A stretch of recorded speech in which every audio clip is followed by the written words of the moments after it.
Okay, my dear students, where you can use preposition according to the verb is compare. Compare पाखरे आमे केतेबेले with बसैबा एवं केतेबेले to बसैबा तमरा option question रे आसीबो ताला हम ଗୋଟେ एग्जांपल को कहि दउची जेतेबेले कंपेयर करा जिवो with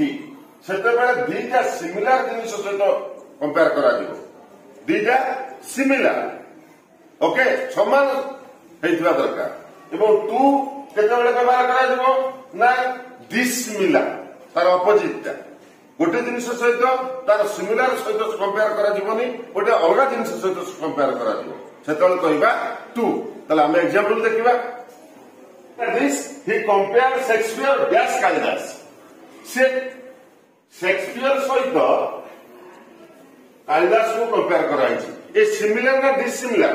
तार जीवो सिमिलर जीवो जदि हम सिमिलर जीवो हम कोन बसैबा with okay, next example. The poet compared her face, that's the moon. Pileti, कभी compare करछन ताको moon ताको बडे face असलाटी आई एथियासला moon चंद्र को सहित एटा सिमिलर होला ना डिसिमिलर होला डिसिमिलर धर्म सेवाटी टू एतो कोन जानला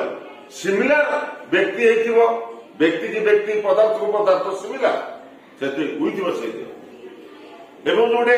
व्यक्ति सहित आउ जड़े गोटे पदार्थ सहित तुलना कराउछि कि गोटे पशु सहित तुलना करा जाउछि डिसिमिलर होइतबा दरकार ओके ताहले तमे सेतले कोन करबा हम तू बसैबा राम सहित यदि कृष्ण सहित तुलना करबा with आसीबो राम सहित यदि रावण सहित मनुष्य को तुलना करबा with आसीबो क्लियर थैंक यू